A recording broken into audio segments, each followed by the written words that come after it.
இயேசு ஜீவிக்கிறார். சுவிசேஷ ஊழியம் வழங்கும் ஜீவ வார்த்தைகள். கிறிஸ்துவில் பிரியமானவர்களே, ஆண்டவராகிய இயேசு கிறிஸ்து நாமத்தில் உங்கள் யாவரையும் அன்போடு வாழ்த்தி வரவேற்கிறோம். இயேசு ஜீவிக்கிறார் ஊழியத்தின் சார்பாக ஜீவ வார்த்தைகள் என்கிற இந்த நிகழ்ச்சிக்கு வந்திருக்கிற உங்களை கர்த்தர் ஆசீர்வதிப்பாராக. ஒவ்வொரு வாரமும் இதே நேரத்தில் இந்த செய்தியை கேட்டு பயனடைங்கள். நீங்கள் பெற்ற நன்மைகளை எங்களோடு பகிர்ந்து கொண்டால் அது எங்களுக்கும் சந்தோஷமாக இருக்கும், தேவனுடைய நாமத்துக்கும் மகிமையாக இருக்கும். தொடர்ந்து உங்களுக்கு இப்படி டிவிடி தேவையானாலும், எங்களுடைய வளரு செடி பத்திரிகை தேவையானாலும் எங்களோடு தொடர்பு கொள்ளுங்கள். கர்த்தர் நம்மை ஆசீர்வதிப்பாராக. இந்த நாளிலும் உங்களுக்காக வேதாகமத்திலிருந்து ஒரு பகுதியை வாசிக்கிறேன். ஜெபத்துடன் கேளுங்கள்.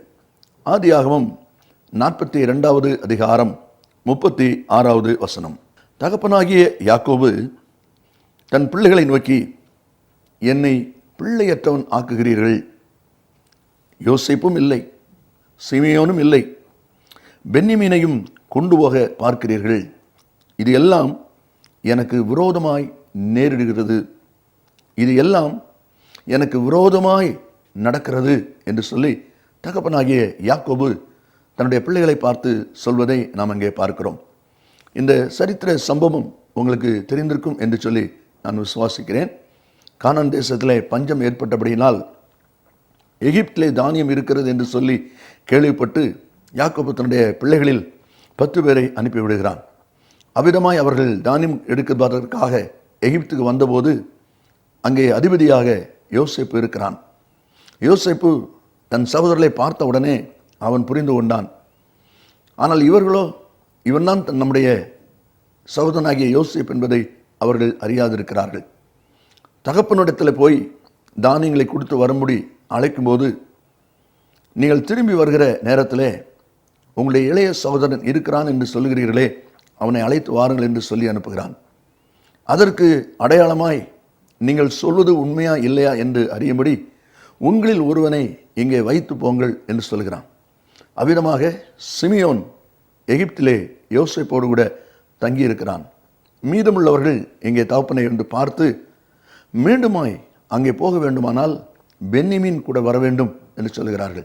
அப்பொழுதுதான் யாக்கோபு இந்த வார்த்தையை சொல்லுகிறான், யோசேப்பும் இல்லை, சிமியோனும் இல்லை, இப்பொழுது பென்யமீனையும் நீங்கள் கொண்டு போக பார்க்கிறீர்கள். ஏன் என்னுடைய வாழ்க்கையிலே இப்படி எனக்கு விரோதமான செயல்கள் நடைபெறுகிறது என்று சொல்லி அங்கே தகப்பன் சொல்வதை பார்க்கிறோம். இந்த வார்த்தைகளை கேட்டுக்கொண்டிருக்கிற அருமையான கர்த்தருடைய பிள்ளைகளே, உங்களுடைய வாழ்க்கையிலும் கூட ஒருவேளை நீங்களும் ஏதோ ஒரு காயத்தினாலே, ஏதோ ஒரு வேதனையினாலே, ஏதோ ஒரு பிரச்சனையினாலே அமர்ந்திருக்கலாம். ஒருவேளை அன்றைக்கு யாக்கோபு சொன்னது போல, ஏன் எனக்கு மாத்திரம் இந்த காரியம் இவ்விதமாய் நடைபெறுகிறது, என் வாழ்க்கையில் ஏன் இப்படிப்பட்ட விரோதமான செயல்கள் நடைபெறுகிறது, நான் எதை செய்தாலும் அதில் காரணமில்லாத ஒரு காயங்கள் ஏற்படுகிறதே, ஏன் எனக்கு மாத்திரம் இப்படி இருக்கிறது, என் பிள்ளைகளுக்கு மாத்திரம் இப்படி இருக்கிறது, என்னுடைய காரியத்தில் மட்டும் இப்படி விரோதமான செயல்கள் நடக்கிறதே, ஏன் இப்படிப்பட்ட காரியங்கள் என்று சொல்லி ஒரு கேள்வியோடு நீங்கள் அமர்ந்திருக்கலாம். இந்த வார்த்தைகளை கேட்டுக்கொண்டிருக்கிற அன்பு நேச பிள்ளைகளே, கர்த்தர் உங்கள் இருதயங்களை அறிந்திருக்கிறார். கர்த்தர் உங்களுடைய ஒவ்வொரு காரியங்களையும் அறிந்திருக்கிறார். தேவனுக்கு மறைவானது ஒன்றும் இல்லை என்பதை நாம் பார்க்கிறோம். இந்த நாளில் கொடுக்கப்படுகிற வார்த்தை உங்களுக்காகவே கொடுக்கப்பட்டிருக்கிறது. அன்றைக்கு யாக்கோபு சொன்னது போல, நீங்களும் ஏன் என்கிற ஒரு கேள்வியோடு, எதற்காக என்கிற ஒரு கேள்வியோடு அமர்ந்திருக்கிறதை கர்த்தர் அறிந்தபடினால்தான் இந்த நாளிலும் உங்களோடு கூட இந்த வார்த்தையின் மூலமாய் ஆவியானவர் பேசி கொண்டிருக்கிறார். காரணம், நீங்களும் இப்படிப்பட்ட நெருக்கத்திலிருந்து ஒரு மாற்றத்தை அறிந்து கொள்ள முடியும், ஒரு விடுதலையை பெற்றுக்கொள்ள முடியும் என்பது தேவன் கொடுக்கிற ஒரு அற்புதமான ஆசீர்வாதம். 2-3 காரியங்களை வேகமாய் நாம் வாசித்து ஜெபிக்க போகிறோம். அப்போஸ்தலர் நடபடி புஸ்தகம் 28ஆம் அதிகாரம் 3வது வசனத்தை நான் வாசிக்கிறேன், கவனமாய் கேளுங்கள். பவுல் சில விறகுகளை வாரி அந்த நெருப்பி மேல் போடுகையில் ஒரு விரியன் பாம்பு அனல் உரைத்து புறப்பட்டு அவனுடைய கையை கவி கொண்டது. நன்றாய் கவனிங்கள்.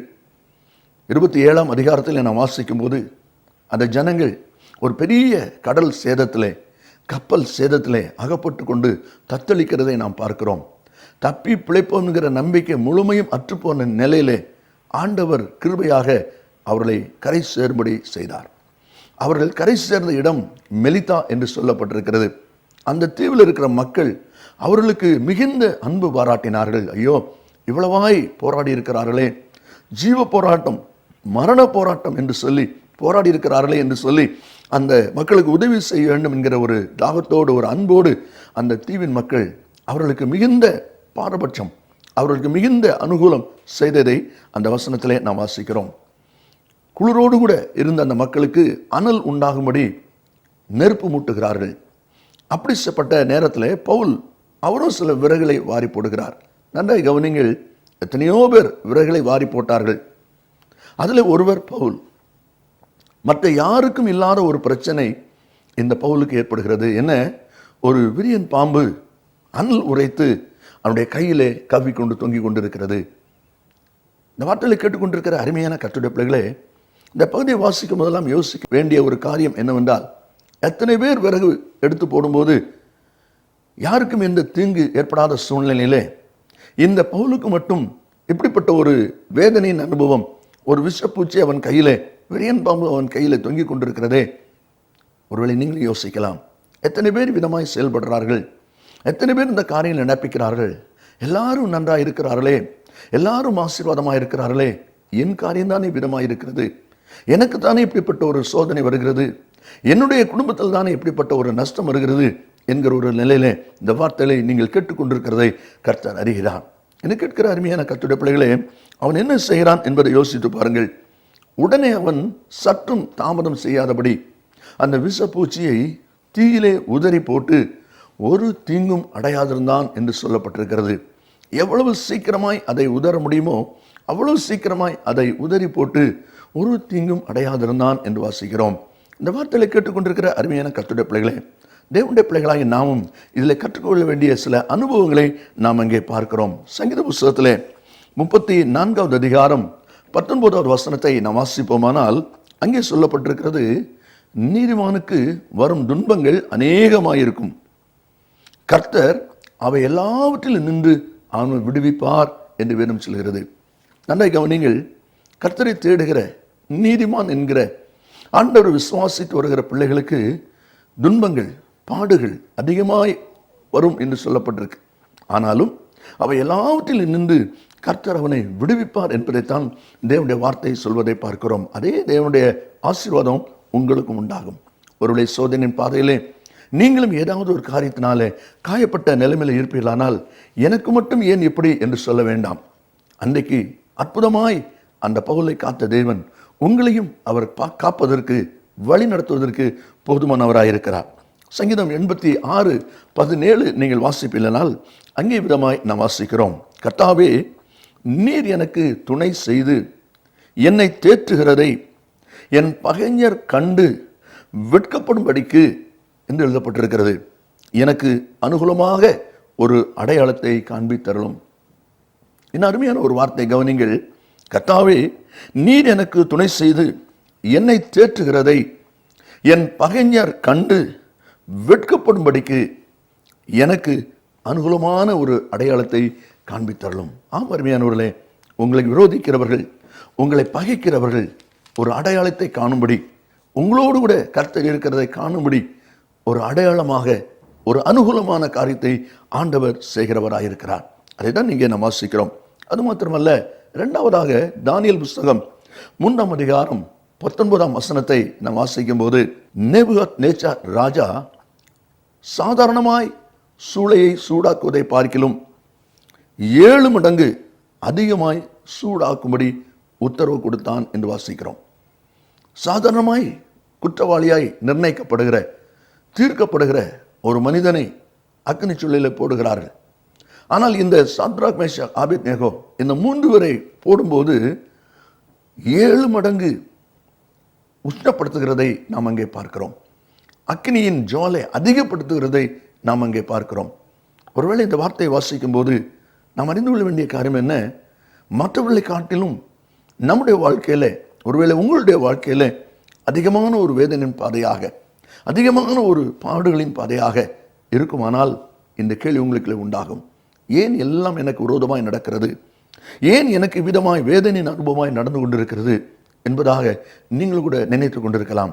இந்த வார்த்தைகளை கேட்கிற அருமையானவர்களே, அப்போஸ்தலர் பவுல் கொரிந்தியருக்கு நிருபம் எழுதும்போது ஒரு அருமையான வார்த்தை எழுதுகிறதை நாம் அங்கே பார்க்க முடியும். 1 கொரிந்தியர் 10வது அதிகாரத்திலே 13வது வசனத்தை நாம் வாசிக்கும் போது அங்கே விதமாய் வாசிக்கிறோம்.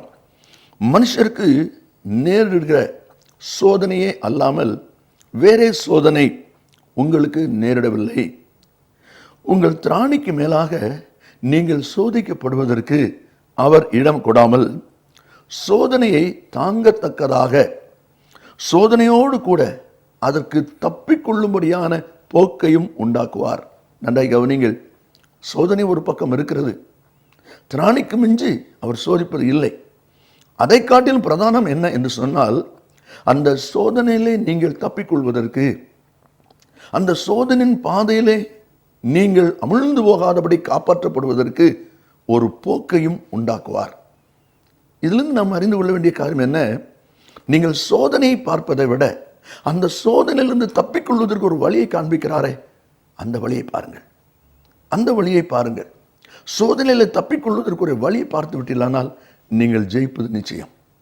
சிறு பிள்ளைகளுக்கு படம் போட்டு பாடங்கள் சொல்லிக் கொடுப்பார்கள். சில சமயங்களிலே நாம் பார்க்கலாம், அப்படியே ரவுண்டாக கோடு போட்டு வச்சுருப்பாங்க. மேலே பார்த்தா ஒரு கோழி குஞ்சு நிற்கும், கடைசியில் ஒரு தாய் கோழி இருக்கும். அங்கேருந்து அப்படியே வளைஞ்சு படங்கள் போடுவாங்க. ஒரு கோடு போட்டு கொண்டு வந்து தாய் கோழியில் சேர்க்கணும் அப்படின்னு சொல்லி. அது ஒரு வழி இருக்குது. ஆனால் மொத்தத்தில் பார்க்கும்போது வழி தெரியாது, அப்படியே குழம்பி கிடக்கும். ஆனால் ஒரு வழி இருக்குது. இதே போல் உங்கள் வாழ்க்கையில் கூட புலம்பிக் கொண்டிருக்கிற நிலையில் நீங்கள் இருந்தாலும் தேவனுடைய வார்த்தை சொல்லுகிறது, தப்பிக்கொள்ளும்படியான போக்கை கர்த்தர் வைத்திருக்கிறார். அதை கண்டுபிடிங்கள். உங்களுடைய கவனம் அதில் இருக்கட்டும். அந்த தப்பிக்கொள்ளும்படியான போக்கை கவனிப்பதில் நீங்கள் கருத்தாக இருப்பீர்களானால் நீங்கள் ஜெயிப்பது நிச்சயம். கடைசியாக 2 ராஜாக்கள் 4ஆம் அதிகாரம் 1வது வசனத்தை நாம் வாசிக்கும் போது, கடன் கொடுத்தவன் இப்பொழுது என் 2 குமாரரையும் தனக்கு அடிமையாக்கி கொள்ள வந்தான் என்று தீர்க்கதரிசியுடைய மனைவி எலிசா தீர்க்கதரிசியை சொல்வதை பார்க்கிறோம். கடன் கொடுத்தவன் அந்த கடனுக்காக என்னுடைய 2 பிள்ளைகளை, ஒருவேளை நீங்கள் கூட யோசிக்கலாம், கடன் கொடுத்தவன் அந்த கடனுக்காக பொருளை கேட்பார்கள், இல்லை என்ன வஸ்து இருக்குது அதை கேட்பார்கள். ஆனால் இங்கேயோ எனக்கு இருக்கிற என் பிள்ளைகளை கேட்கிறார்களே. அப்படிப்பட்ட ஒரு வேதனையின் அனுபவத்தில் இந்த மகள் தீர்க்கதரிசியில் வருகிறார். நீங்களும் அவ்விதமாக ஏன் என் வாழ்க்கையில் மட்டும் இப்படி என்கிற நிலையில் வரலாம். ஆனால் ஒன்றை நாம் தெரிந்து கொள்வோம். நீதிமொழி 22:7 நாம் வாசிக்கும் போது, கடன் வாங்கினவன் கடன் கொடுத்தவனுக்கு அடிமை என்று வேதம் சொல்கிறது. அதே 22ஆம் அதிகாரத்தின் 26 கடனுக்காக பிணைப்படுகிறவள் ஒருவன் ஆகாது என்று சொல்லப்பட்டிருக்கிறது. கர்த்தர் நமக்கு கொடுத்திருக்கிற வார்த்தை என்ன? நீ கடன் கொடுப்பாய், கடன் வாங்காதிருப்பாய். அருமையான கர்த்தருடைய பிள்ளைகளே, நாம் கடன் வாங்கும்படி அழைக்கப்படவே இல்லை. அதில் தேவனுடைய பிள்ளைகள் மிக மிக கவனமாக இருக்க வேண்டும். ரோமர் 13:8 நாம் வாசிக்கிறோம், ஒருவரிடத்தில் ஒருவர் அன்பு கூறுகிற கடனே அல்லாமல் மற்றொன்றிலும் ஒருவனிடத்திலும் கடன் படாதிருங்கள் என்று தேவனுடைய வார்த்தை சொல்வதை பார்க்கிறோம். தகப்பனாகிய யாக்கோபு தன் பிள்ளைகளை பார்த்து சொல்கிறான், எல்லாம் எனக்கு விரோதமாய் நேரிடுகிறதே ஏன் என்று கேட்கிறான். அதே போல இந்த நாளில் நீங்களும் கூட ஏன் இந்த காரியங்கள் எல்லாம் எனக்கு விரோதமாக இருக்கிறது என்று சொல்வீர்களானால், கர்த்தர் ஒரு நோக்கத்தோடு இங்கே வைத்திருக்கிறார். விஷப்பூச்சி தொங்கினாலும் அதிலையும் தப்பிக்கொள்ள ஒரு போக்கு இருக்கிறது. 7 மடங்கு அக்கினி சூளையானாலும் அதற்கு மத்தியில் உங்களை காப்பாற்றுவதற்கு தேவனாகிய கர்த்தர் உங்களோடு கூட இருக்கிறார். அந்த கடன் பிரச்சனையிலும் விடுதலை பெற்றுக் கொள்வதற்கு ஒரு மார்க்கம் அங்கே இருக்கிறது. அதே போல உங்கள் பிரச்சனைகளிலே கர்த்தர் உங்களுக்கு ஒரு போக்கை உண்டாக்கியிருக்கிறார். அதை மட்டும் கண்டுபிடிங்கள், நீங்கள் ஜெயம் பெறுவீர்கள். நாம் ஜெபிப்போமா? நல்ல பிதாவே, என்னோடு துதிக்கிறோம். உங்களுடைய வார்த்தை ஆமென்றும் ஆமென்றும் இருப்பதற்காக ஸ்தோத்திரம். உங்களுடைய வார்த்தையினால் நீர் எங்களை ஆசீர்வதிக்கிற தேவனாய் இருப்பதற்காக ஸ்தோத்திரம். ஏன் என்கிற கேள்வியோடு வந்திருக்கிற இந்த பிள்ளைகள், நீர் அவருடைய பிரச்சனையிலே காண்பித்திருக்கிற அந்த வழி, அந்த போக்கு, அதை கண்டு விடுதலை பெற்றுக்கொள்ள உதவி செய்யும். நீர் அப்படி கிருபைக்காய் ஸ்தோத்திரம். இயேசுவின் நாமத்தில் பிதாவே, ஆமென், ஆமென். கர்த்தர் உங்களை ஆசீர்வதிப்பாராக. ஆமென். மேலும் விவரங்களுக்கும் உங்கள் ஜெப தேவைகளுக்கும் நீங்கள் எங்களோடு தொடர்பு கொள்ள வேண்டிய முகவரி, ஜீசஸ் லிவ்ஸ் காஸ்பல் மினிஸ்ட்ரீஸ், சகோதரர் John M Jeyaraj, 123A Dohnavur road, Mavadi, Nellai மாவட்டம், தென்னிந்தியா 627107. செல்போன் 9443111375. 292. இமெயில் இயேசுஜீவிக்கிறார்@gmail.com. Website www.jesuslivesministries.org.